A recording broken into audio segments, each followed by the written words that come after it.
el, la característica de BibTeX es que es una herramienta externa, no es exactamente el mismo compilador. Requiere un par de pasos adicionales, pero esos pasos adicionales son el precio que uno paga por tener una bibliografía ordenada y adecuada como para prácticamente cualquier circunstancia. Junto con, o sea, en realidad el tiempo de que se desarrolló esa herramienta, a alguien se le ocurrió por qué rayos vamos a estar usando text, porque BibTeX sigue siendo muy, no es tan básica como la bibliografía nativa de la text, pero sí es muy básica en el sentido de que si ustedes quieren hacer algo en castellano, por ejemplo, les resulta medio complicado. Entonces decidieron hacer una nueva versión de la o sea, una nueva herramienta para hacer bibliografía, pero que se basara en LaTeX en lugar de text. Eso es BibLaTeX. Y en lo que se basa esta herramienta es en un archivo externo, un archivo como este. Ese archivo, que por convención tiene una extensión que es .bib, es una especie de base de datos muy simple donde uno guarda todas las entradas de bibliografía que va a utilizar. Lo que hace LaTeX, o sea, bueno, primero, cada una de estas entradas tiene un tipo, tiene una etiqueta que es el mismo concepto que el label de las referencias cruzadas,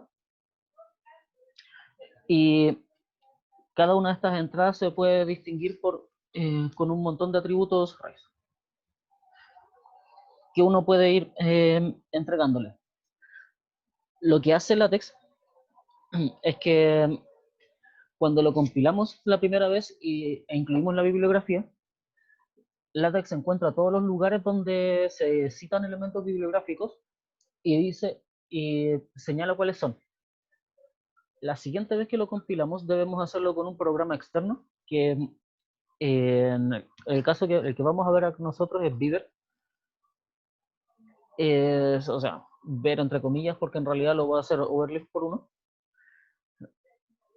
Lo que hace este programa es ver esas entradas que LaTeX dijo que estaba usando y las formatea. Después volvemos a compilar con LaTeX y ahora LaTeX usa los resultados de la compilación con Beaver para insertarlas dentro del documento con PDF. Es un proceso bastante largo. Y si uno lo hace a mano es bastante engorroso, pero hay algunas herramientas que lo simplifican. Una de ellas es LaTeX MK. En el caso de los que tengan los que tengan MikTeX, en el gestor de paquetes ustedes pueden verlo y aparece como LaTeX MK para instalarlo. El único inconveniente que tienen es que tienen que tener instalado un intérprete de una cuestión que se llama Perl. Es un programa reliviano que ustedes pueden descargar, son como 50 megas, y si lo instalan, después pueden usar LaTeX MK. La gracia es que LaTeX MK hace toda la compilación por uno. O sea, identifica que ustedes tienen que correr LaTeX, que tienen que correr Beaver y que tienen que correrlo varias veces para poder generar el documento. La mayoría de los editores se pueden configurar para que ustedes utilicen LaTeX MK en lugar de LaTeX a secas. Ya, pero yendo a lo que es LaTeX en sí, la base de datos que nosotros generamos son simplemente esta colección de elementos, y estos elementos eh, cada uno de ellas una entrada o sea, como una descripción de una entrada bibliográfica. Hay de varios tipos, pero su formato básico es arroba, tipo, abren llaves, y dentro de las llaves colocan el identificador, o en realidad la etiqueta, más que con la que lo van a invocar, y después cada uno de los campos los van separando por coma. Los campos son identificador y valor, con el valor encerrado entre llaves. Entre cada uno de los campos ustedes van separando por coma. Los campos básicos son título, autor, año, además del autor, ustedes pueden agregar, o sea, además de esos tres, ustedes pueden agregar cosas como el journal, el volumen, issue es como el número de publicación, una cosa así, pueden agregar el número de páginas. Eh, hay una variación de year que es para date, que es date, en donde ustedes ingresan la fecha. Pueden colocar el editor. Si es un paper, pueden colocar el DOI y también la URL. En sí, ustedes tendrían que buscar dentro de la documentación de Bibliotec qué es lo que ustedes pueden colocar como campos de la bibliografía, pero lo que sí tienen que tener claro es que cada tipo de documento va a tener unos campos específicos que tienen que ir sí o sí. Por ejemplo, en el caso de un artículo yo puedo prescindir de todo, excepto el título, el autor, el lugar donde fue publicado y el año. Esos cuatro campos tienen que ir para todas las entradas bibliográficas que sean de tipo artículo. Para el caso de los libros, tiene que ir un título, el autor, el año y eso. Todas las demás cosas son recomendables, pero no necesarias. Dentro de los otros tipos, además de article y book, está MISC como para cosas genéricas. Las genéricas piden un autor o editor, título y año o fecha. La mayoría de estas cosas, ustedes, o sea, la mayoría de estas cosas ustedes pueden reemplazar año el campo year por date. Pueden incluir los dos también, pero uno de los dos tiene que ir. En el caso del MIS, si ustedes no colocan el autor, pueden colocar editor o publisher, creo que era la otra alternativa. Y además de esto existe para colocar páginas web, que esa es un campo particular que se llama así, online. Y esta tiene que tener como mínimo autor o editor.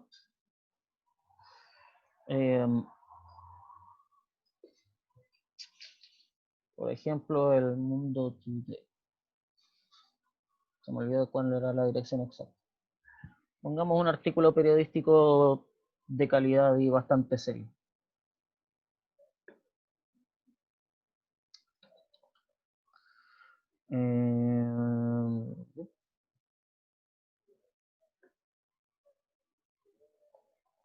Ya, por ejemplo, este artículo. Ya, entonces necesitamos el título de la página, necesitamos un autor. El autor en alguna parte de estas tonteras está, aquí está este sujeto, dice Kiki García. En el caso de que ustedes quieran separar varios autores, pueden colocar and y después el nombre del próximo autor. Eso sí, no es cuando colocan varios autores no necesitan hacerlo como de forma gramaticalmente correcta. Tienen que hacerlo con, cada autor lo separan con un and. Por ejemplo, en este artículo de 50.000 personas, después de cada uno hay un and. O sea, entre medio de dos autores está esa palabra. Eso es porque LaTeX y BibLaTeX identifican que ese and separa a los distintos autores y por lo tanto los formatea de forma de modo adecuado. Ya, entonces tenemos el autor de la página web, cuando publica esta tontera, 2012, así que dejémoslo, o sea, 2020. Lo dejamos con el año y la dirección. El campo URL es opcional para casi todo, excepto eh, para el tipo de bibliografía que es online. Entonces, con esto pueden generar las distintas entradas. Ahora, esta cuestión ustedes la podrían hacer perfectamente a mano, pero muchas veces no hay para qué. Por ejemplo, si ustedes van a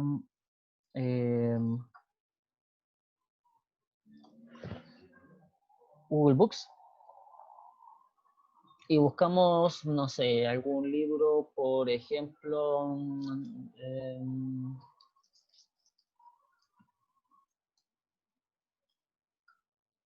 La Sociedad del Cansancio de Byung-Chul Han. Eh,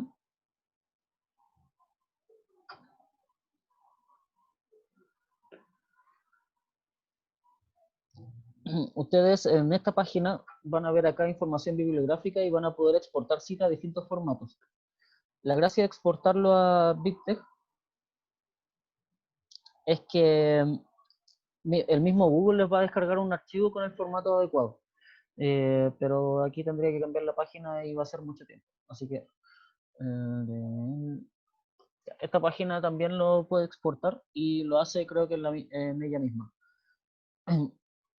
Cuando ustedes están viendo sobre todo estas páginas de revistas y todo lo demás, en alguna parte siempre va a tener la opción de exportar cita. Muchas de estas páginas les va a generar la cita con este formato.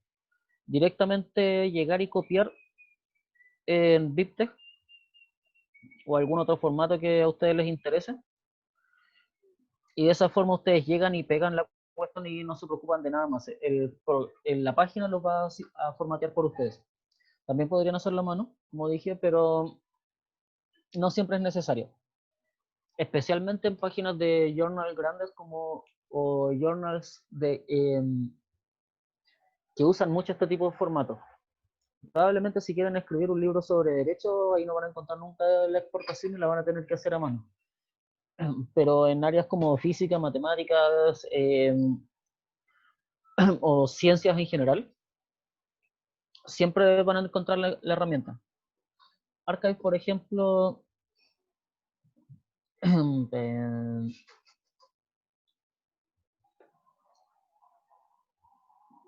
veamos algún artículo random de esta cosa.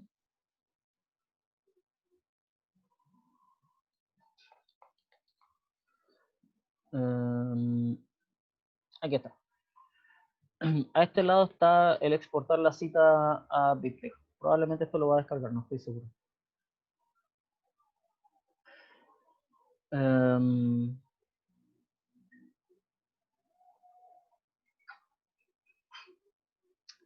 Bueno, no me quiere pescar el botón, pero debe ser problema de la página. En fin. Si no lo están sacando de una página cualquiera, lo que tienen que preocuparse es de que cada una de las entradas tenga los campos mínimos necesarios para que BibLatex la encuentre válida. Ya, eso es la generación de la base de datos. Ahora, ¿cómo lo usamos? Hay muchos de los campos más campos que se pueden utilizar acá, así que tendrían que ver ustedes qué es lo que necesitan. Para utilizar la bibliografía, tenemos que incluir varias cosas en el preámbulo. No todas estas cosas son necesarias, pero la bibliografía en la que nos vamos a centrar acá va a ser la bibliografía de estilo APA, porque esa es la que usa la USACH. Entonces, no tiene sentido que yo me ponga a hablarles acerca de, eh, no sé, el formato que usa eh, la Asociación Americana de Química, si es que ustedes van a utilizar APA porque la USACH usa APA. Entonces, por eso nos vamos a quedar con lo que necesita esta cosa. Para usar APA necesitan el paquete CS Quotes, necesitan el paquete BibLatex y dentro del paquete BibLatex necesitan colocar un par de parámetros. El primero, el parámetro backend, ustedes le asignan el valor Beaver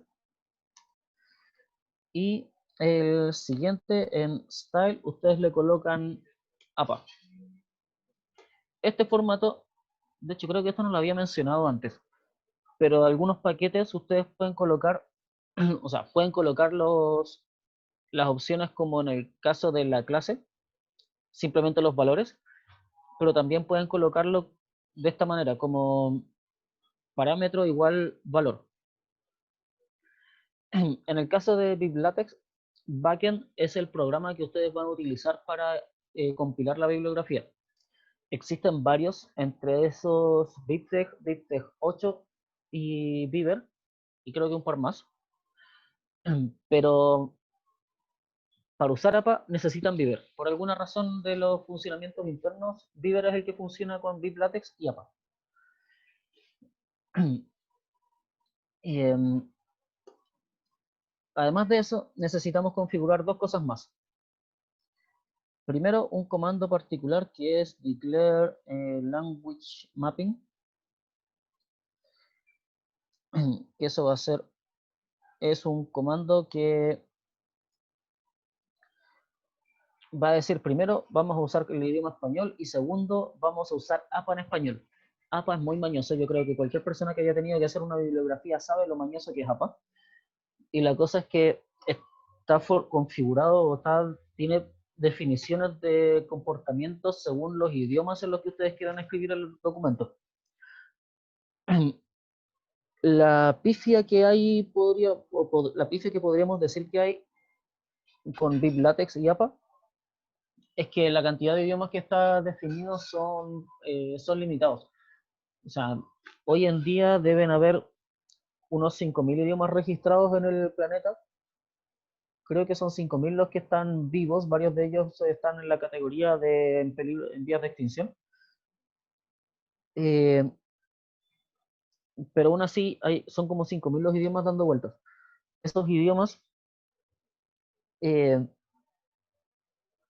no hay una forma de escribir APA para todos ellos, o al menos no con BibLatex. Pero para los idiomas principales sí hay. O sea, sí existen mecanismos, por lo tanto, ustedes tienen que hacer una cosa como esta. Si se preguntan para qué es este paquete, es porque APA utiliza las comillas adecuadas al idioma en el que se está citando. Y las comillas adecuadas, este paquete las puede generar. Nunca he tenido que usarlo en todo caso más que para esto, así que no podría decirles que otros comandos tienen. Profe, ¿Sí? el comando declare language mapping lleva dos paréntesis de llave, ¿cierto? Sí, son dos parámetros obligatorios. Ah, ya, perfecto. Ya. Una vez que hicimos esto, lo único que hacemos es decir, vamos a usar los paquetes CS Quotes y BibLatex y vamos a usar APA. Nada más. Si queremos usar la bibliografía, tenemos que incluir el comando add bibresource y acá colocar el nombre del archivo completo. Referencias.py. Completo quiere decir lo que aparece acá. Este es el archivo que yo estoy utilizando, entonces ese es el nombre que tengo que colocar. Lo mismo que con las imágenes, puedo usar rutas absolutas o relativas, pero normalmente uno mantiene la bibliografía en la misma carpeta que el archivo. Entonces, el nombre .bib. Con esto ya LaTeX va a saber de dónde sacar la bibliografía. La cosa es ahora usarla. Para usarla tenemos varios comandos. O sea, varias cosas que entender primero. Ya. Como partida, si yo quiero que aparezca la bibliografía en mi documento, tengo que colocar en alguna parte el comando print bibliography. Lo que hace ese comando es ver si aparecen citas dentro del documento y colocar al final, o sea, en donde yo lo coloqué, imprime la bibliografía. En estos momentos no está apareciendo porque yo no he citado nada todavía. Para que me aparezca una bibliografía, yo tengo que generar alguna cita. Entonces, por ejemplo, si yo decido que en esta sección voy a decir que esta tontera salió de Griffiths,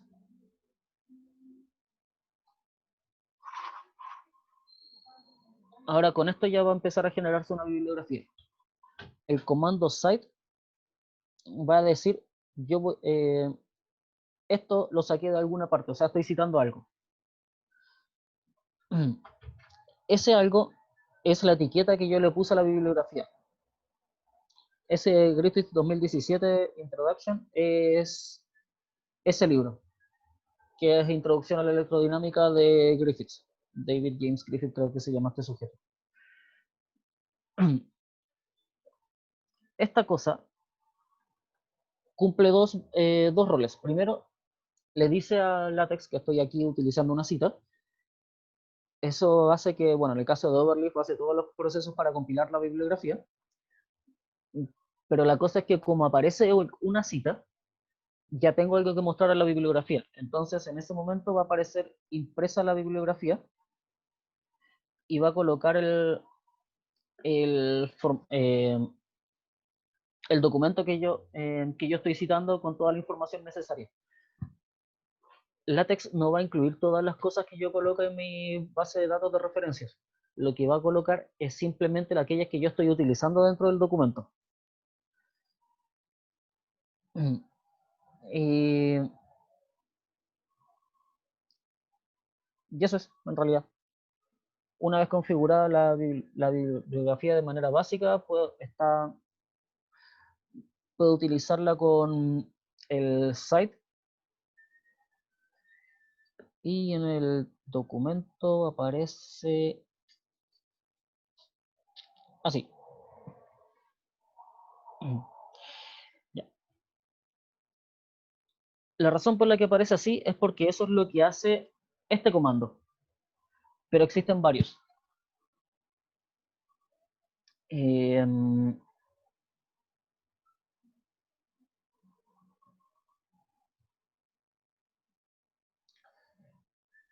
y esos varios comandos los podemos comparar acá. Okay. Está site, está site author. Voy a usar la misma cuestión para que se vea la diferencia. Está site year. Está el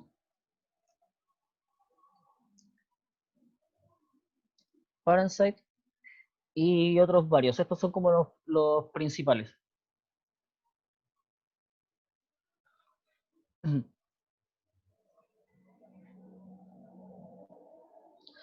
Ahí ustedes pueden ver las diferencias. En el caso de site es simplemente autor y año. Site author incluye solamente el autor. Year, solamente el año, claro. Y parent site es la misma cita pero con paréntesis. El típico formato ese de Pérez 2018. Y así es como funciona la bibliografía. Y como dato,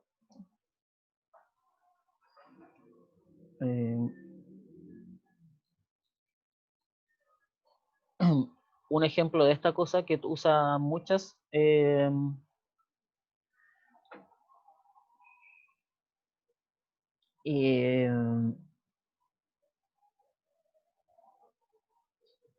o sea, usa muchos autores. Quiero mostrar cómo es qué es lo que hace cuando ustedes colocan la lista de autores.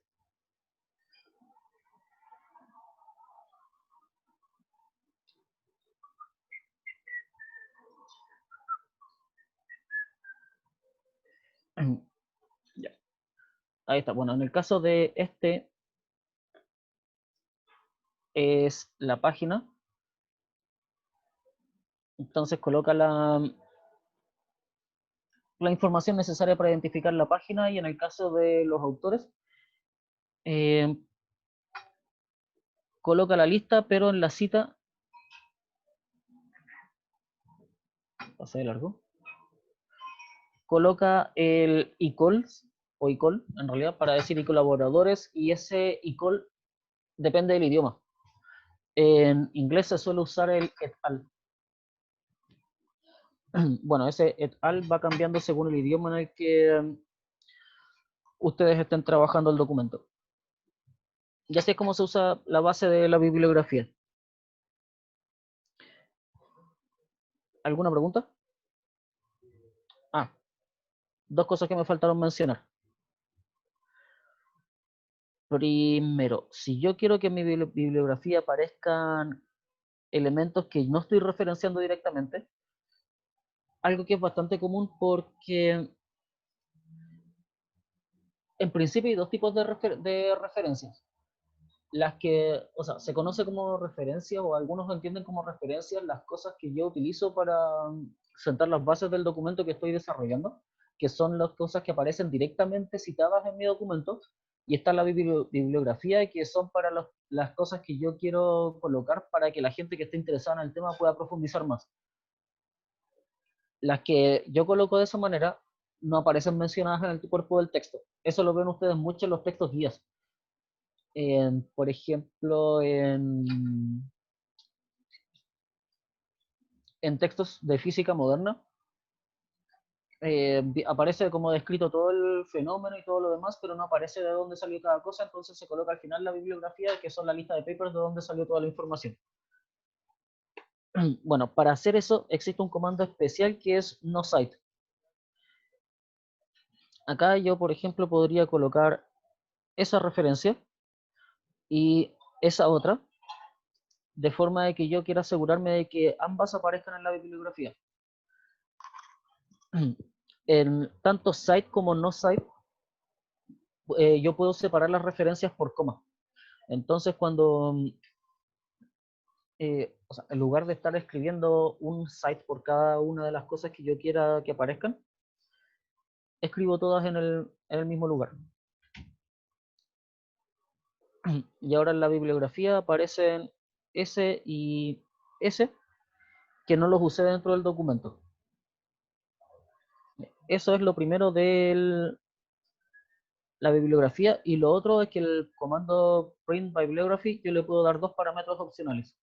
En realidad varios, pero estos son los algunos de los importantes. El primero es BibinTalk, que es necesario porque espero que no compile todavía esto. La bibliografía no aparece necesariamente en el índice, pero con el parámetro heading igual BibinTalk, LaTeX sabe que la tiene que incluir. El otro comando importante es title. En title nosotros le podemos cambiar el título.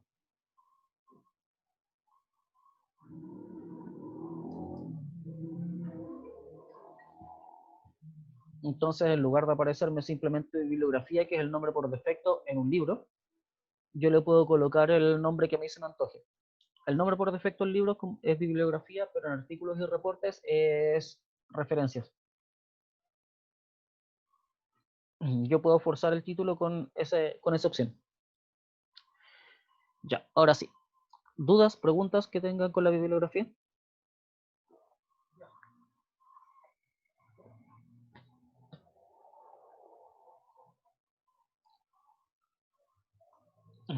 Ok. Entonces pasamos al próximo tema, que es Beamer.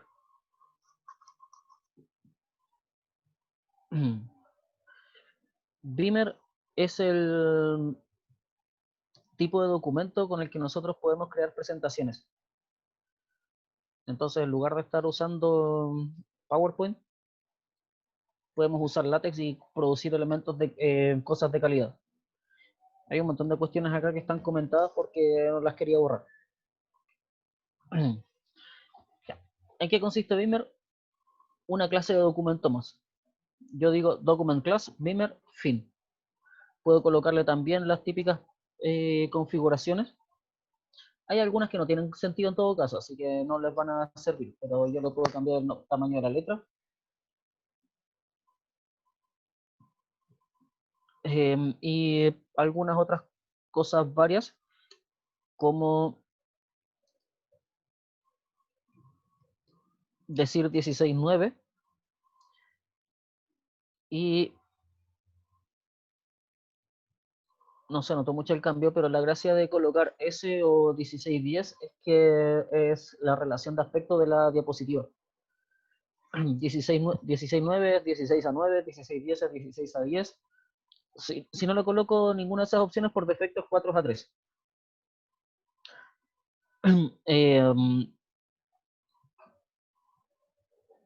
No sé si no está cambiando la relación de aspecto en el visor o simplemente no la está cambiando en esta versión. El cambio de relación de aspecto es una característica relativamente moderna de Beamer en todo caso. Así que en sistemas muy antiguos podrían no estar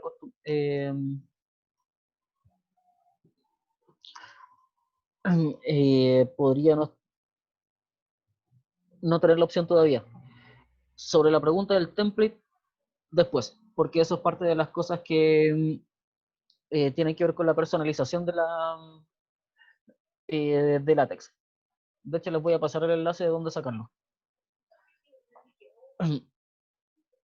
Ya, ¿cómo se hace una presentación? En realidad es un documento común y corriente, solamente que hay varias cosas que vienen cargadas de fábrica. Por ejemplo, Xcolor, Graphics, Hyperref, Enumerate y un montón de otros paquetes adicionales que vienen como parte de la configuración básica. Como está cargado Hyperref, estos botones pueden funcionar perfectamente.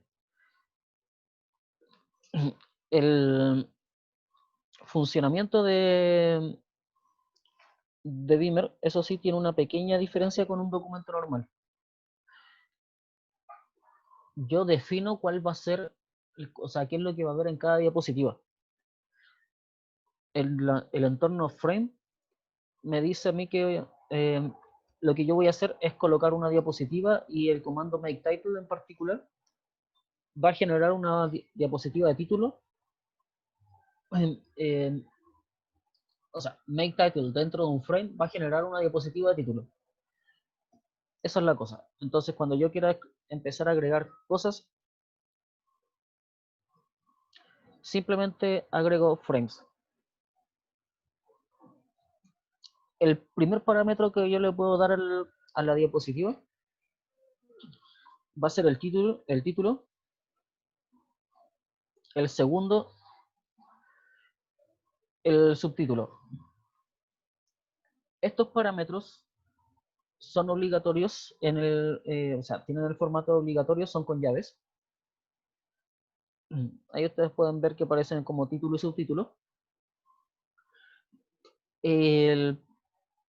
Pero si yo no los doy, van a tomar un valor por defecto.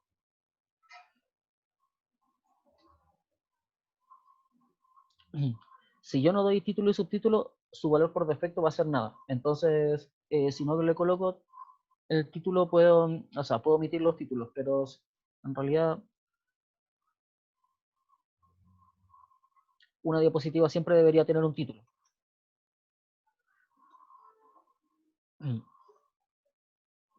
Si no le coloco el subtítulo, lo va a suponer como vacío. Eso es porque hay algunos parámetros, o sea, algunos operadores que tienen parámetros por defecto. Ya. ¿Qué es lo que puede ir dentro de la diapositiva? Cualquier cosa. Profe, ¿Sí? entonces para cada diapositiva hay que hacer un frame, ¿cierto? Sí, cada diapositiva es un frame. Ya, perfecto. Y las cosas que van dentro de la diapositiva es texto normal de látex.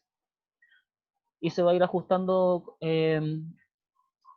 como a mí se me antoje. O sea, como al tema se le antoje. Este es el tema vacío por defecto. Y estos botones funcionan. Son enlaces dentro del mismo documento. Entonces, como Beamer carga Hyperref por defecto, entonces eh, lo puede hacer como de fábrica. Profe, ¿Sí? cómo puedo centrar el título y subtítulo?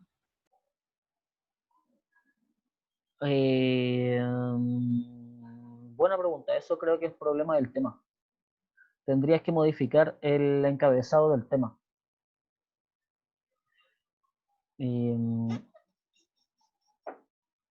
Deja ver si me acuerdo. no me acuerdo exactamente de cómo hacerlo, pero tendrías que redefinir algunos detalles del tema, o sea, del tema de la diapositiva me refiero. Eh,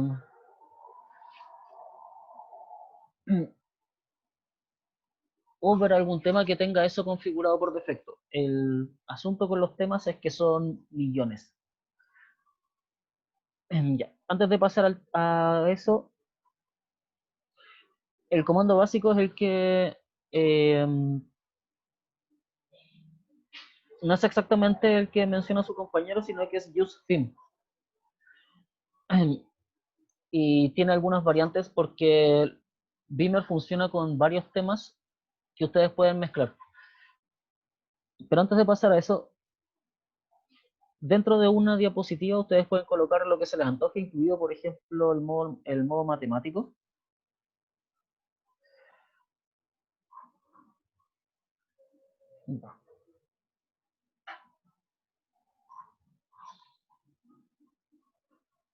Sí, ahí sí se ve.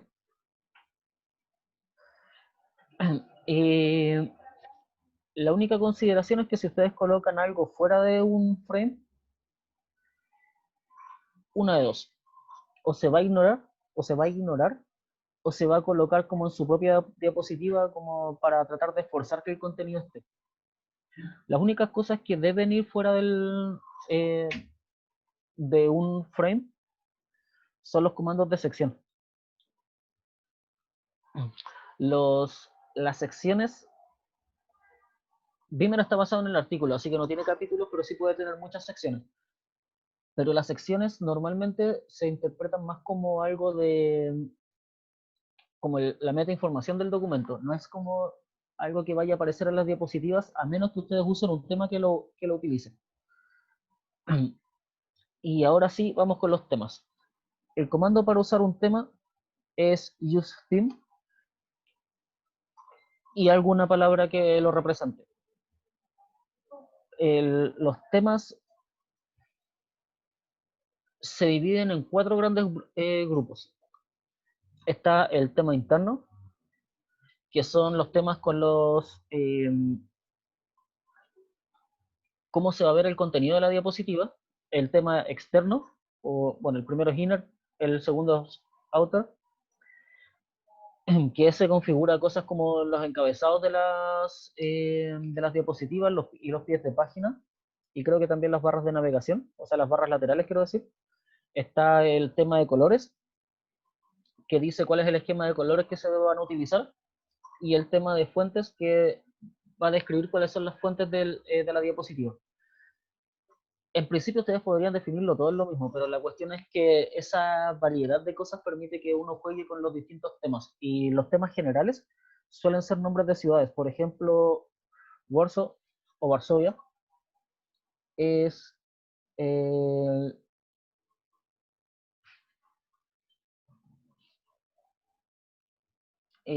uno de los temas básicos que tiene esta cosa. Este es el tema Varsovia. En este caso aparece, o sea, con este tema aparece en la sección acá arriba. O sea, ahí ustedes pueden ver que dice intro y yo le puse que esa era la sección. Hay otros en los que no aparece. Cambridge, yes. Este es otro tema, que es una variación. La lista completa de temas es infinita.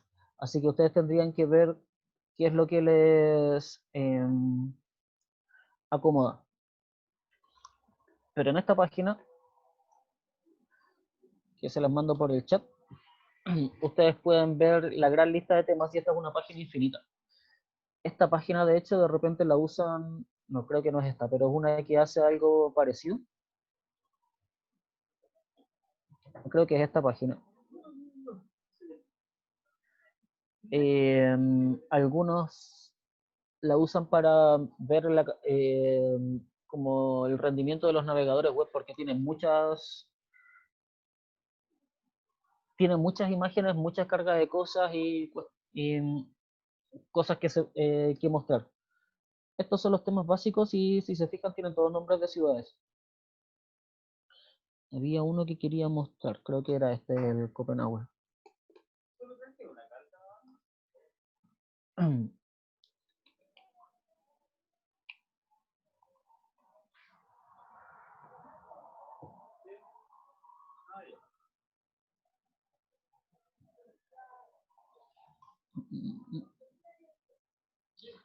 No, bueno, no me acuerdo cuál era, pero es que hay algunas de estas cosas que tienen...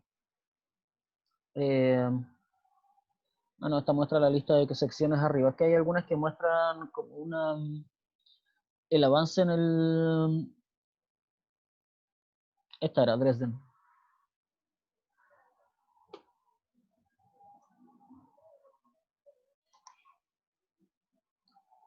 Muestran cuántas diapositivas llevamos de cada sección. Por ejemplo, aquí en esta sección intro tenemos una diapositiva, por ahí.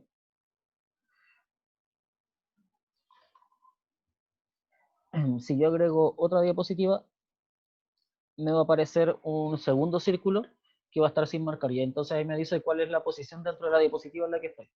Es como un detalle bonito que uno puede utilizar con algunos de estos temas. Esos son los temas completos, temas de fuentes, incluyen cosas como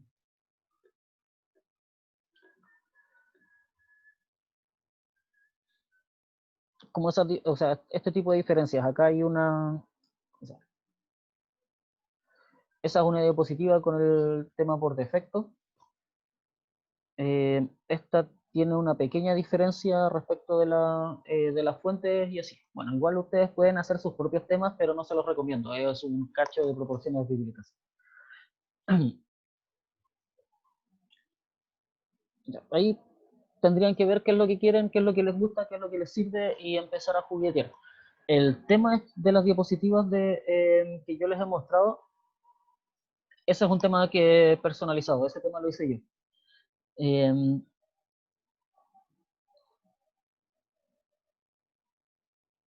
Entre medio de las cosas que hay que mencionar sí o sí respecto de lo que hace Beamer, eh, hay bloques. Mm.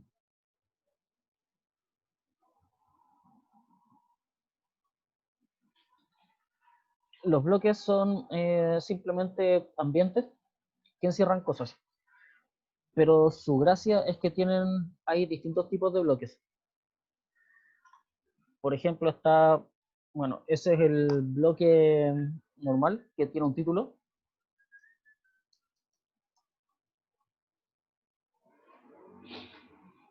Creo que este tema no es el mejor para mostrar los bloques.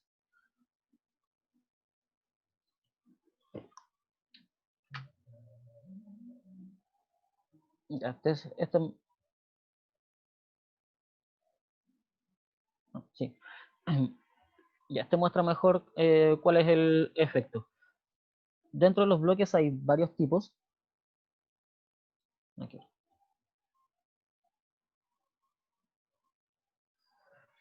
Como por ejemplo, está el bloque, o sea, está el alert block, que en realidad simplemente cambia los colores. Hay bloques como de teoremas. Eh, y bueno, la única diferencia entre un bloque y otro es el formato nomás. No es que sean fundamentalmente distintos, sino que simplemente cambia el formato. El bloque básico es como un bloque normal. El bloque alerta, el alert block, es un bloque de color rojo. Existen los bloques de ejemplos. Creo que el color por defecto que tienen eso es como verde. Está el bloque de teorema, prueba, o sea, theorem, proof y corollary, eh, que en realidad lo que hacen es cambiar un poco el título.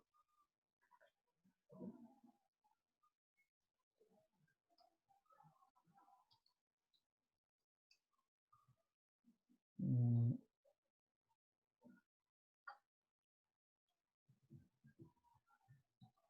Y el último era...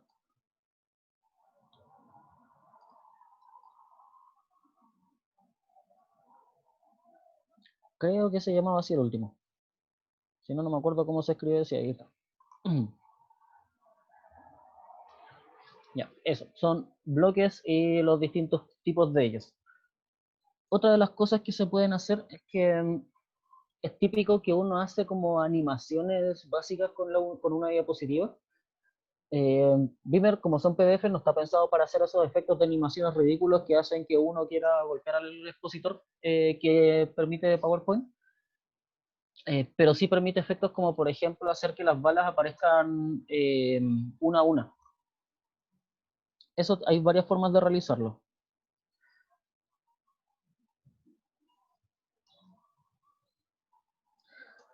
La primera, en realidad no es necesario eso, pero es como la primera línea, después una pausa, después la segunda línea, otra pausa y tercera línea. Lo que logran con esto en términos del PDF en sí son varias páginas. Pero esas páginas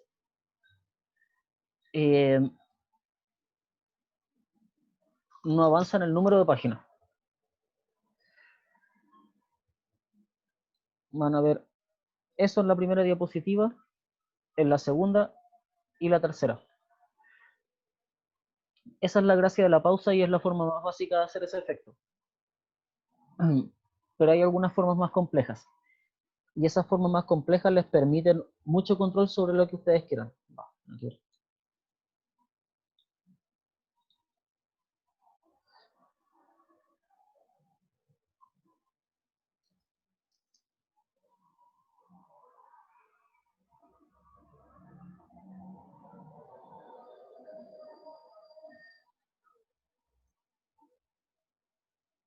Lo voy a dejar así.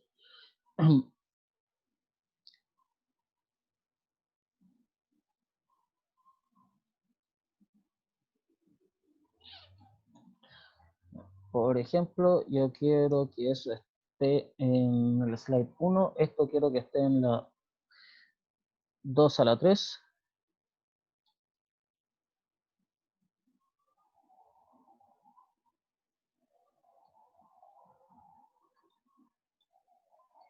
Y esta quiero que esté en la cuarta. Y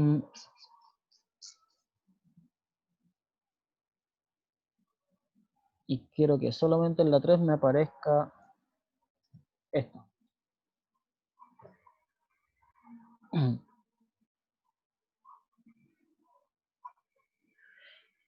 Ya. Entonces, en onSlide 1, con el 1 entre menor que y mayor que, hace que esta línea aparezca solamente en la primera slide. Esta aparece solamente en la segunda, o sea, en la segunda y la tercera porque fue lo que yo puse acá. En la tercera aparece lo que yo le puse que aparezca solo en la tercera. Y en la cuarta aparece lo que yo puse que apareciera solamente en la cuarta. Estos números de acá, el 1, el 2, 3 y el 4, no son con respecto a la diapositiva completa, sino que son respecto a esta diapositiva. En este frame yo quiero que aparezca en la primera página esto, en la segunda quiero que aparezca esto, en la tercera esto y así. Puedo controlarlo de varias formas y, por ejemplo, yo podría decir que esta quiero que aparezca en la 1 y en la 4. Separo ese 1, 4 con coma. Entonces tengo mi primera línea, mi segunda línea con lo que le puse que apareciera solamente en la tercera y lo que aparece en la cuarta. ¿Cuál es la diferencia con el only y el onSlide?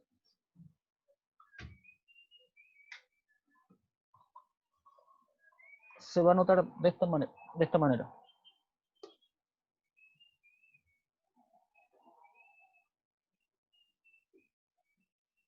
Fíjense que el onSlide empieza a desplazar, pero el only no ocupa el espacio de lo que venía antes. O sea, de lo que... A ver, lo que yo coloco en only 3, por ejemplo, acá, me va a aparecer solamente en esa diapositiva. Si yo le coloco on slide, las cosas se van a ir desplazando porque es como que le pusieron un velo encima, como que las hicieron visibles. Las que yo coloco con only, las coloco solamente en esa diapositiva y después las saco de ella. Entonces, por eso no me generan un espacio adicional en las siguientes páginas.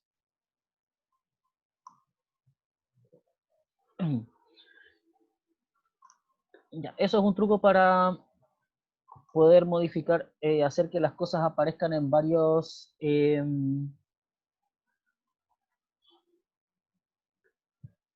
a lo largo de varias diapositivas y que vayan saliendo y apareciendo y desapareciendo. Esta cuestión se conoce como overlay. Si quieren buscar como más detalles al respecto, tienen que buscarlo de esa manera, como overlay. Es algo así como sobreposición.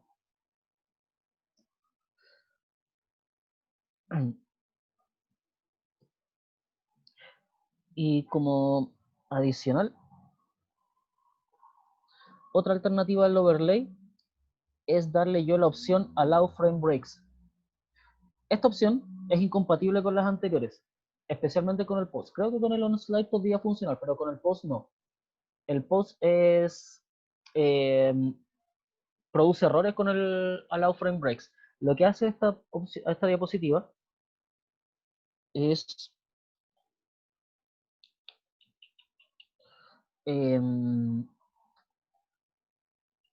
romper automáticamente la diapositiva cuando me he pasado como cuando tengo texto que usa, cuando uso demasiados elementos.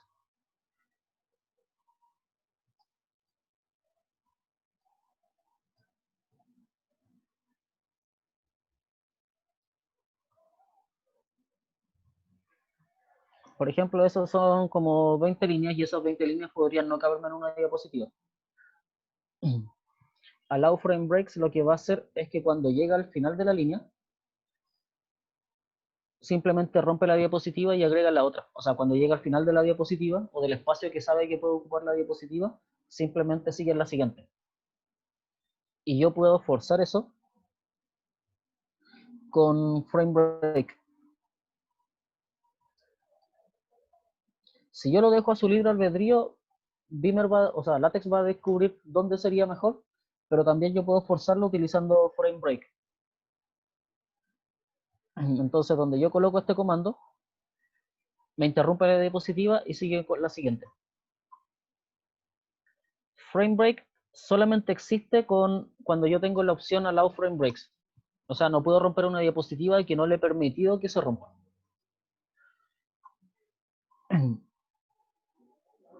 Bueno, si miraron las diapositivas que hemos mostrado durante las clases, pueden ver todas las cosas o sea, que las cosas que estoy usando allí son todas las que hemos visto para el resto de los documentos, como por ejemplo imágenes, pueden colocar tablas, etc. Y eso lo hacen de la misma manera que si fueran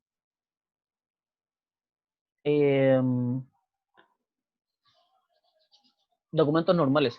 Lo único que tienen que tener cuidado es que con las diapositivas es más fácil salirse de los márgenes. Por lo tanto, deberían tener cuidado respecto de qué cosas son las que eh, van a incluir en una diapositiva. ¿Alguna duda?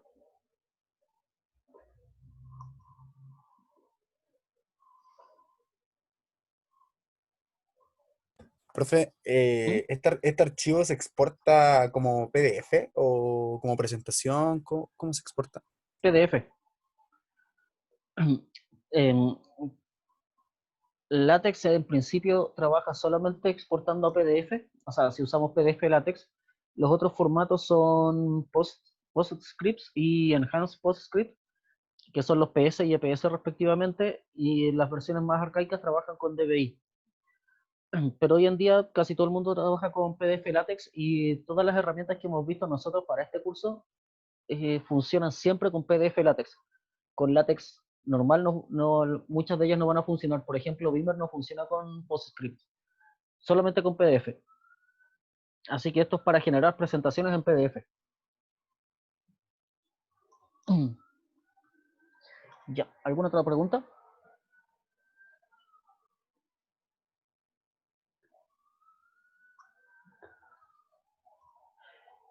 Entonces ahora pasamos a la última parte del curso, que va a ser cómo personalizar un poco las cosas que podemos hacer con lápiz. Lo primero, muchas veces nos vamos a ver enfrentados a la necesidad de escribir documentos estúpidamente largos o con una cantidad estúpida de configuraciones.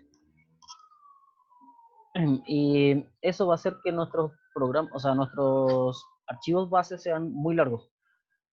Un ejemplo como un poco extremo de eso, una novela como El Conde de Montecristo o Guerra y Paz son fácilmente 1000 páginas. Hay algunas ediciones de IT que tienen como 1500 páginas y son un solo libro. Guerra y Paz por lo bajo son como 1200. El Conde de Montecristo anda por ahí con Guerra y Paz. Entonces, si es que tenemos un documento tan largo, manejarlo se vuelve un poco difícil. Así que para eso nosotros lo que podemos hacer es modularizar el documento. O sea, escribirlo por pedazos chicos. LaTeX incluye dos comandos para eso. Uno es input y el otro es include. Uno de ellos es el que yo tenía acá, input. Input va a agarrar el parámetro que puedo no tener la extensión, que corresponde en este caso a este otro archivo. No, me faltó este.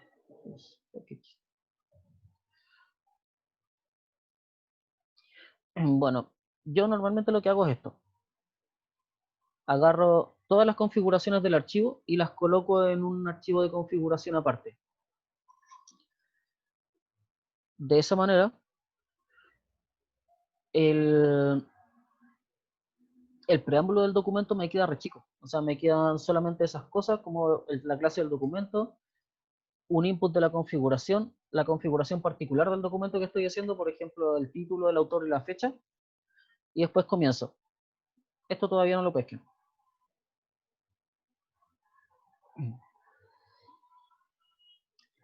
En ese input le coloqué otro tema.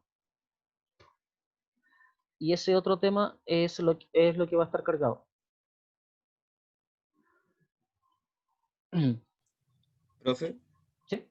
una consulta, no sé si lo mencionó, pero ¿ese input se puede aplicar a cualquier tipo de documento que estemos, o solamente las presentaciones?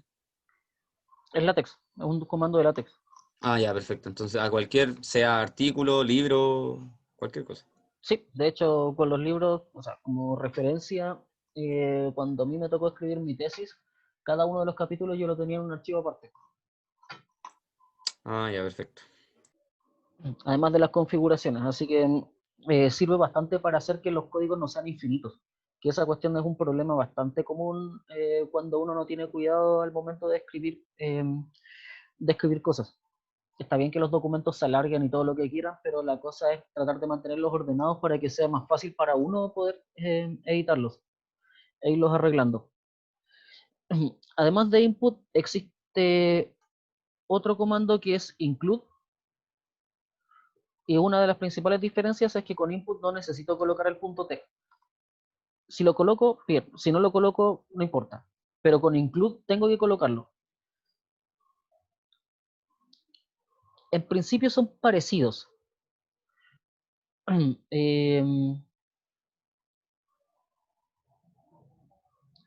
segundo. Ahora al revés.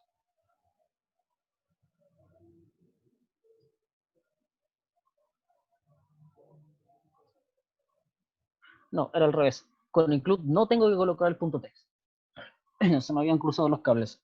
Con el input es opcional, pero con el include no tengo que colocarlo. Si no, no lo encuentro. La diferencia con el include son,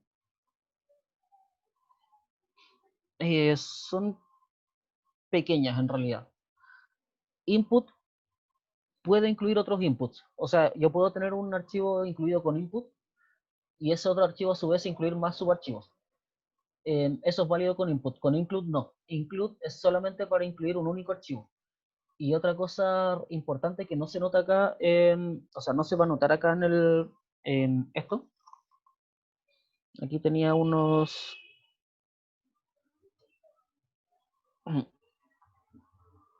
include que era este otro archivo.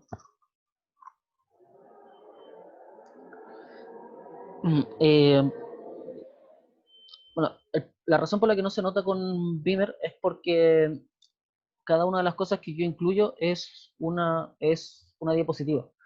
Pero la gracia que tiene include cuando yo lo uso dentro de un documento es que me incluye una página nueva. O sea, al final antes de procesar el contenido del documento, crea una página nueva. Entonces, es ideal para los capítulos de libros, porque esos capítulos se insertan en páginas específicas, o sea, se insertan siempre en una nueva página y por lo tanto include va a hacer precisamente eso. Ya en este caso el include que yo puse dentro del documento era esto, era una diapositiva con un allow frame breaks, que era simplemente texto basura muy largo.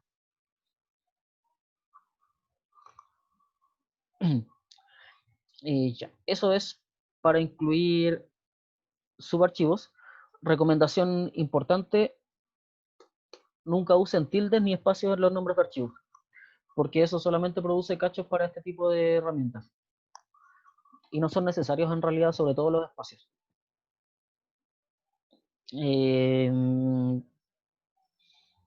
Ya, creo que no me queda nada más de mencionar. No, para incluir nuevas cosas, no. Lo que viene es cómo definir nuestros propios comandos. Esto fue algo que preguntaron el martes, si no me equivoco.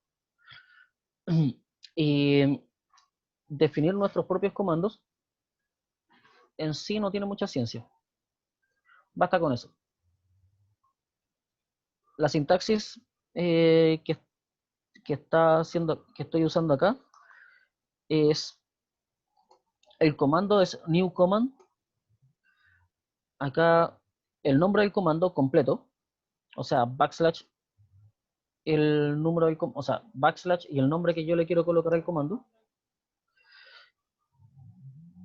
Y y como segundo parámetro, ¿qué es lo que va a hacer el comando? Esta cosa no es como una función propiamente tal para los que están acostumbrados a programación, sino que es simplemente un alias para un comando más grande. O sea, es un nombre corto para una operación, para vomitar algo que puede ser bastante más grande. Por ejemplo,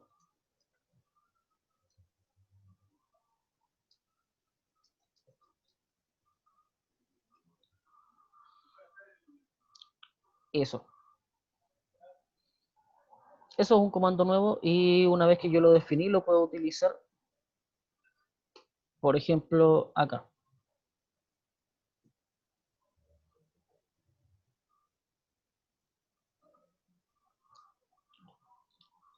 De la forma en que yo lo definí, este comando no tiene parámetros. Es solamente reemplazar lo que está allí con reemplazar el nombre con lo que yo lo definí, que es esto.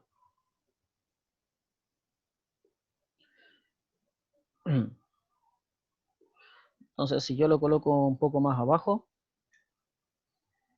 lo voy a volver a reemplazar nomás. Nada más elaborado que eso. Eso es un comando. O sea, el nombre técnico de estas cuestiones son macros. Y macro es la forma corta de decir macro instrucción. Porque en realidad es una instrucción nueva que puede englobar varias instrucciones. Y esas varias instrucciones yo las puedo extender. Puedo decirle, ok, esta cuestión va a tomar un parámetro. Y en ese parámetro, acá adentro, yo lo puedo utilizar. O sea, acá en alguna parte yo digo dónde voy a colocar el parámetro que me pasaron aquí. Y ese parámetro lo coloco con el signo gato y un número. Si yo trato de compilar esto, me va a producir errores porque la llamada del comando, no puede que me lo considere como vacío. Sí, lo coloco como vacío. Cuando llamé el comando le puse entre las llaves nada, pero la cosa es que ahora que yo le puse un 1, significa que acá debería tomar un parámetro.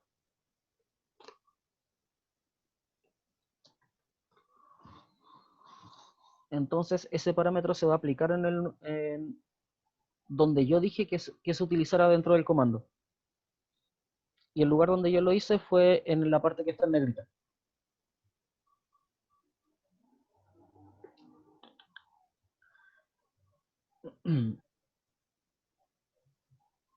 Profe, ¿Sí? una consulta, uno puede, como en el nuevo comando, ingresar como un flotante, como para poner una figura formateada.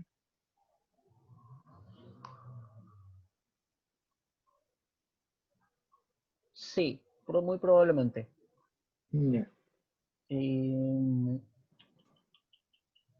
Puede que se vea muy incómodo al momento de definirlo, pero sí debería.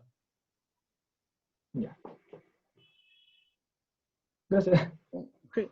O sea que estaba pensando si es que había algún truco, alguna cosa eh, adicional que hacerle, pero no tendría por qué tener ningún problema. Eh, pero aquí además de lo que yo puedo hacer es que el primer comando, o sea, el primer parámetro que yo le coloco, le puedo incluir una versión como un valor por defecto.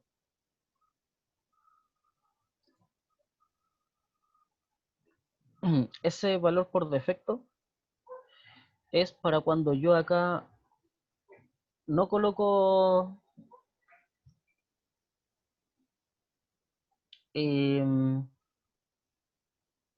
no le paso el parámetro.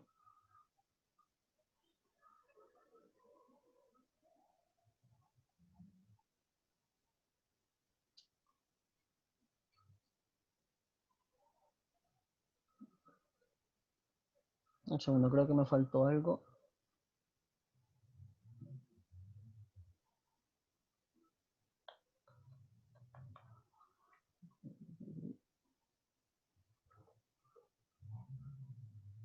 No estoy bien. Bueno, los parámetros opcionales del new command, el primero es cuántos parámetros opcionales, o sea, cuántos parámetros yo le voy a pedir. Este número puede ir hasta 9. Y el segundo es cuál va a ser el valor del primer parámetro si es que no está. O en realidad del parámetro cuando no está. Por eso, ya me acordé. Ese era el parámetro opcional.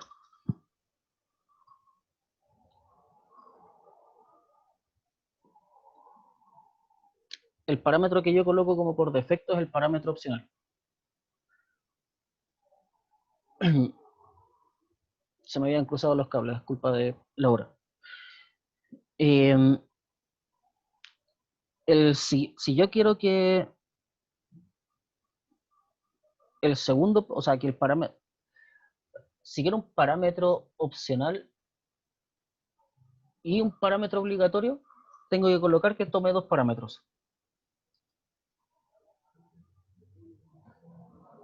Creo que esto me va a tirar un error porque uno de ellos no le puse parámetro obligatorio.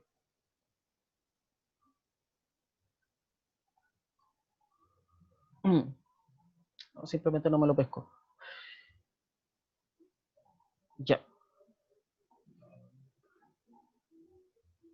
Me lo tomó como vacío, en blanco. Ya, en este caso que al comando no le puse el parámetro opcional, lo reemplazó por el cada vez que es el valor por defecto. Y el parámetro obligatorio, que es el de las llaves, fue el que colocó acá al final. En el segundo caso, este de acá que sí le pasé el obligatorio, LaTeX hace una cuestión que es como un comportamiento más o menos estándar que tiene. Si después del nombre de un comando yo no coloco llaves, asume que el próximo carácter después del comando va a ser sobre el que yo lo voy a aplicar. Y después del comando lo que yo coloqué es un espacio en blanco, o sea, un salto de línea. Eso lo considero un espacio, por lo tanto va a suponer que el comando es...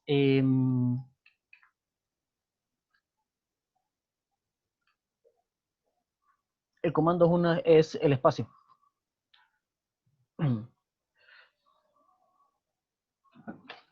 Pero en este caso me va a tomar los dos parámetros. Lo que dice su compañero es relevante. Esta cosa es muy útil porque me permite a mí reemplazar comandos que yo voy a estar usando a cada rato con nombres que pueden ser más sencillos. Y uno de esos nombres típicos son los paréntesis. Por ejemplo,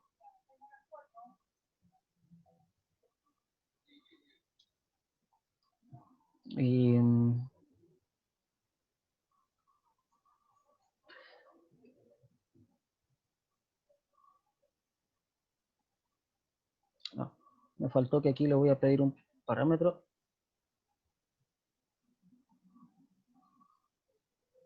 Yo puedo definir ese comando. Ese comando, como usa el left y right, es un comando para modo matemático. Así que dentro de un entorno matemático,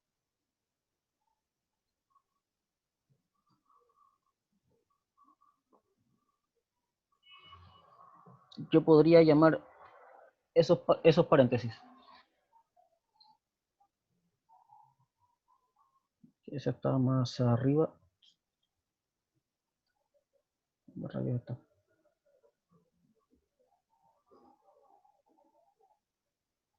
Ahí está. Entonces un comando que es ultra engorroso, yo lo puedo simplificar con eso.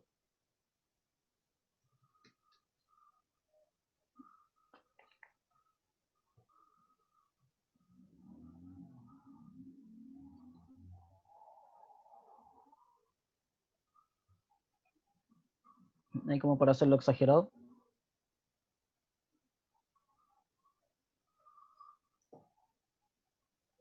Unos paréntesis enormes de la raíz de una fracción.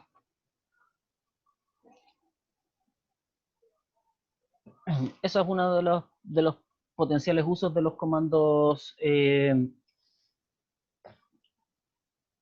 personalizados. Además de eso, de los comandos personalizados, podemos hacer ambientes personalizados y esos son un poco más...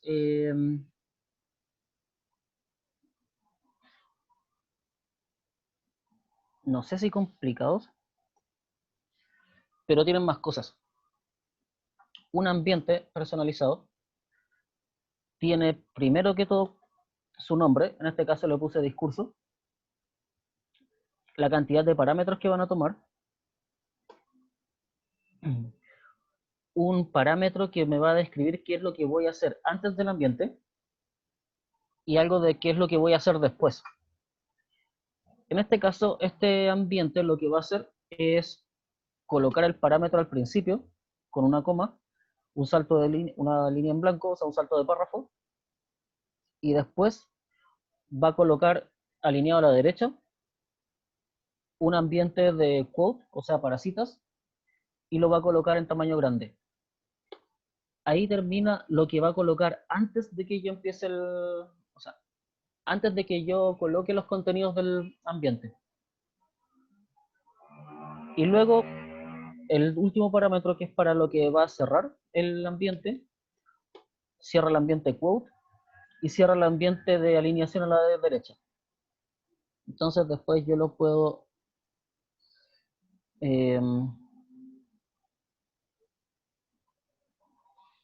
utilizar. Esto no me interesa. Entonces acá yo creo, o sea, llamo al ambiente que cree, que es el ambiente de discurso, le coloco su parámetro y acá los contenidos. Entonces acá es como que yo estuviese reemplazando todo el begin con lo que puse en el antes del ambiente y el en se reemplaza por todo lo que puse en el después de. Entonces con esto tengo una especie de ambiente para dibujar discursos de una forma especial.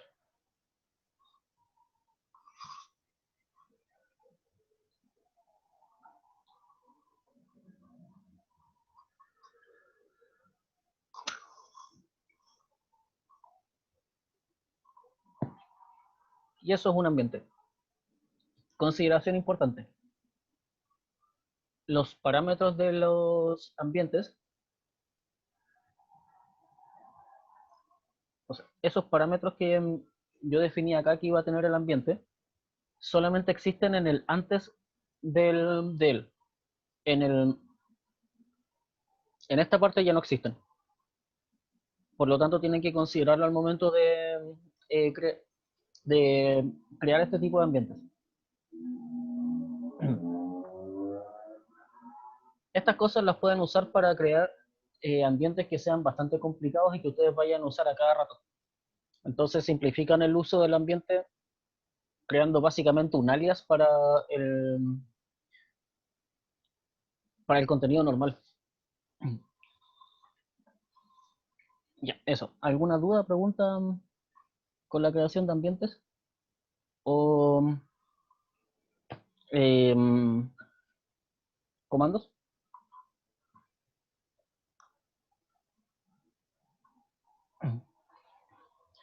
Ya. Una cosa que deben saber respecto de los paquetes de látex, en principio es látex puesto en un archivo aparte que yo puedo importar.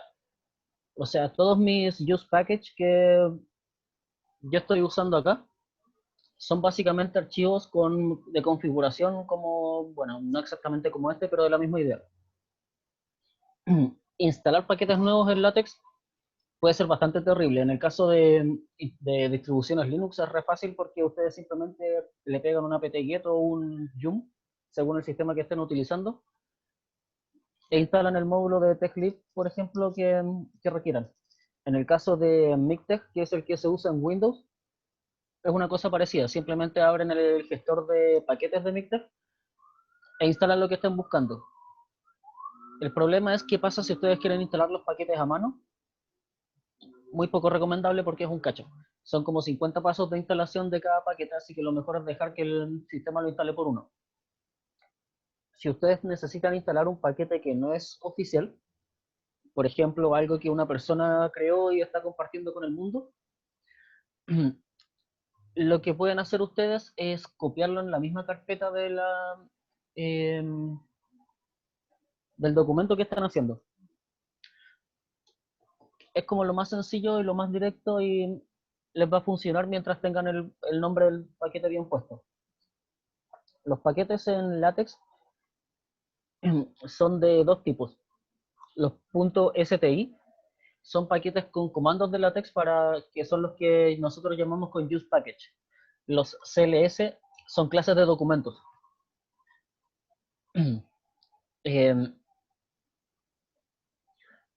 Las clases de documento definen cómo se va a ver o sea, qué es lo que voy a dibujar yo o cómo va a ser configurado el tipo de documento y todo ese tipo de cosas.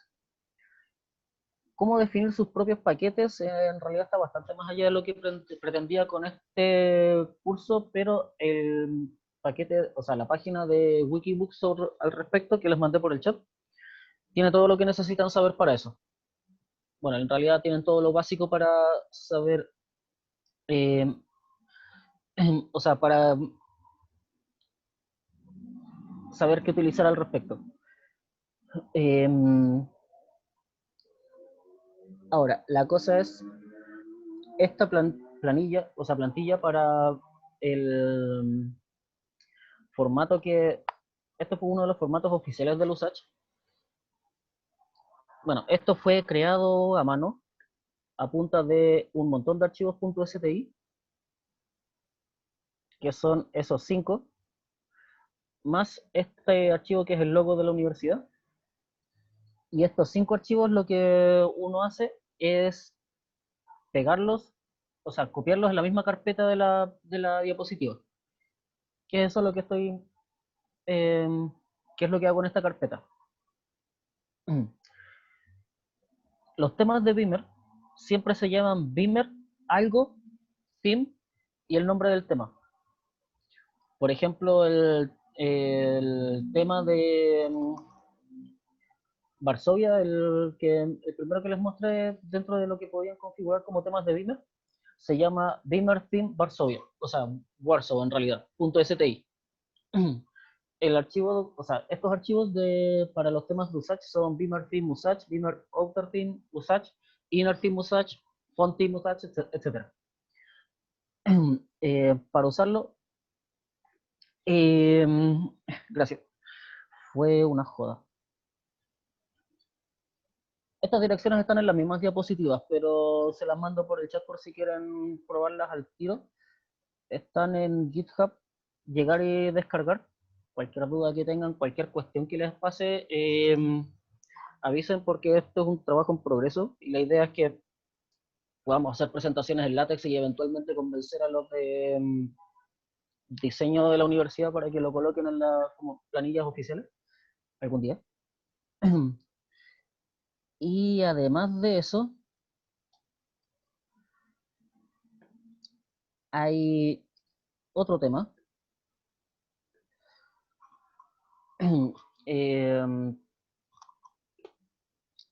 que para este, un segundo, el que les mandé fue otro, el de la UNAP, el del Andrés Bello. Ese es el de Usach. Y el otro es ese. Ese es un tema para documentos. Está basado en la clase, no me acuerdo si report o book. Pero ese es el tema para la...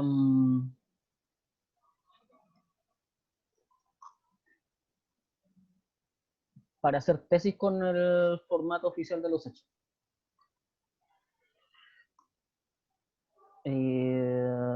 Okay. Posiblemente hay un montón de cuestiones que están mal configuradas acá, pero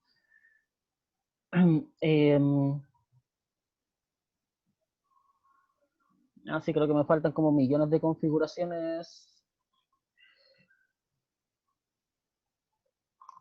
y otras que puse de más.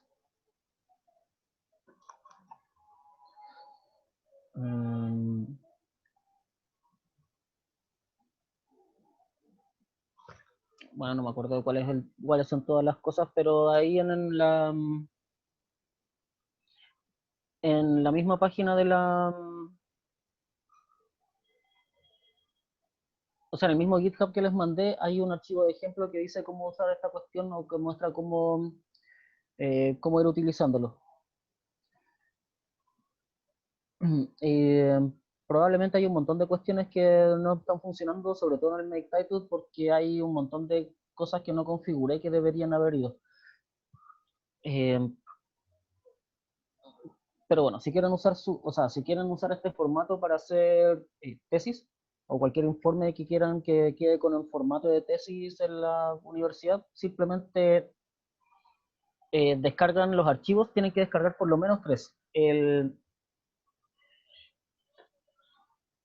Esa cosa, el archivo .bst, que tiene una configuración que está modificada para que formatee bien el APA, el archivo tesis usage y el archivo con el logo de la usage. Y después de eso simplemente colocan que la clase sea tesis usage y después se ponen a escribir. Este documento ha sido probado por una estudiante de doctorado que fue mi conejillo de indias para formatearlo y se construyó sobre la base de como 3 códigos distintos de gente que lo hizo, pero que eran específicos del departamento de informática. Ahora traté de que sea como genérico, así que cualquier persona que necesite el formato lo puede usar. Así que cualquier duda, cualquier problema que tengan con el uso, me avisan para así poder arreglarlo. Y con esto estaríamos cerrando el curso con el que lo que pero principalmente es que el aprendizaje de los elementos básicos del lenguaje les hayan quedado bastante más claros para que puedan empezar a usar la plataforma y no simplemente eh, sufrir con los tutoriales, porque aprender a usar LaTeX, o sea, partir usando LaTeX es difícil, pero una vez que uno ya tiene las líneas básicas, ya después simplemente escribe, escribe, escribe, escribe y no deja de escribir. Profe, Sí, me queda una duda con respecto al document class thesis usage. ¿Qué es lo ujú. que te agrega eso?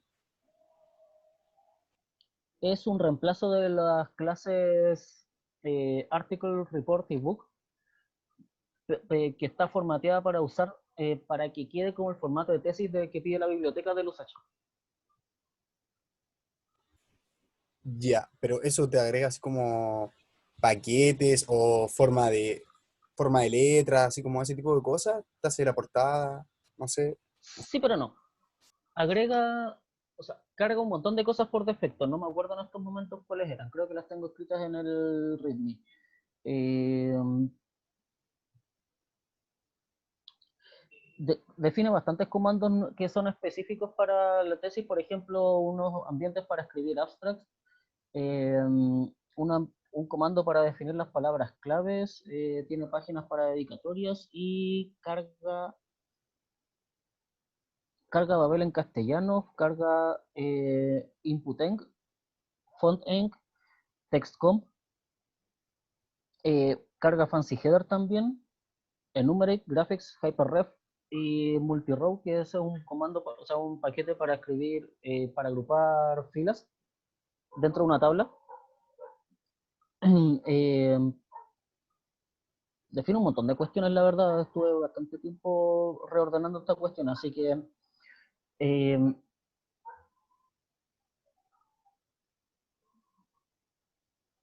Profe, y lo otro que le sí, quería sí, eso. preguntar, Ujú. con respecto a la portada, con poner el logo de la USACH, ¿eso va a quedar así como para conocimiento autónomo? Hacer esto. Claro, sí. Eh, um, más o menos. Dame un segundo.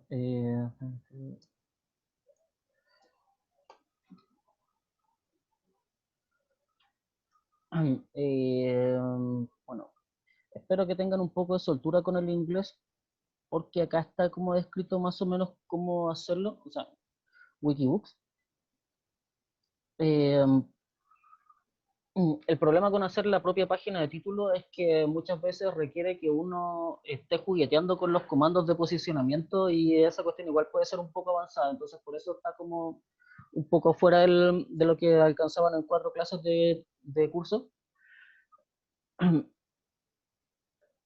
Pero esa página tiene varios ejemplos con los que ustedes podrían empezar a juguetear, ir modificando, viendo cómo colocar las cosas y colocar el logo simplemente un include graphics en un lugar preciso. Entonces, es jugar con ese ambiente. El ambiente title page es, está específicamente diseñado para crear una página de título. O sea, es una hoja completa que se dedica al título. eh, y ahí ustedes lo definen cómo se coloca. Eh, la modificación del make title, eso es bastante más complicado, la verdad. Eh, pero hacer el título a la mala, por así decirlo, no lo es tanto. De hecho, yo de repente lo que hago es simplemente, en vez de colocar el comando make title, eh, hago cosas como begin center,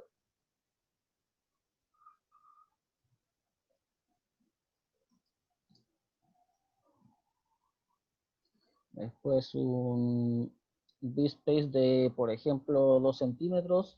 Bspace genera, inserta espacio vertical, y después eso.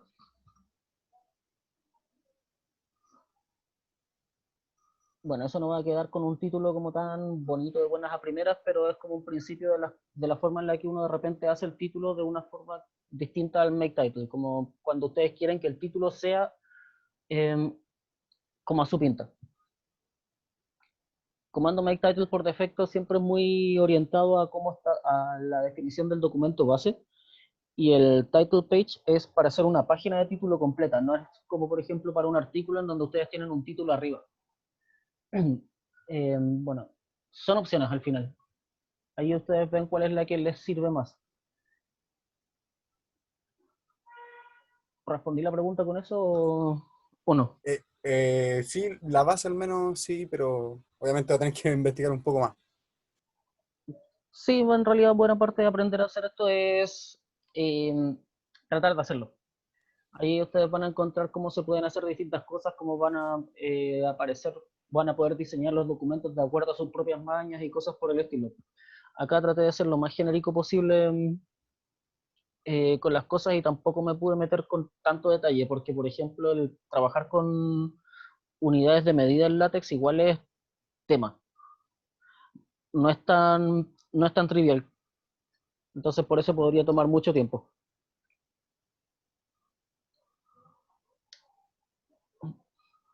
¿Alguna otra pregunta, duda?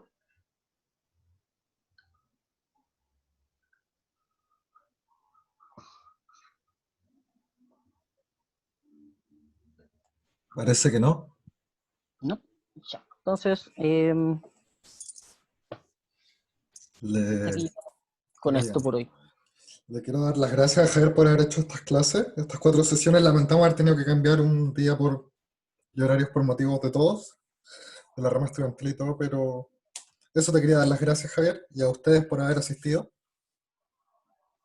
Muchas gracias, profe. Gracias, gracias. Gracias a ustedes por la asistencia. Así que hasta aquí llegamos. Un gusto haber estado todos juntos.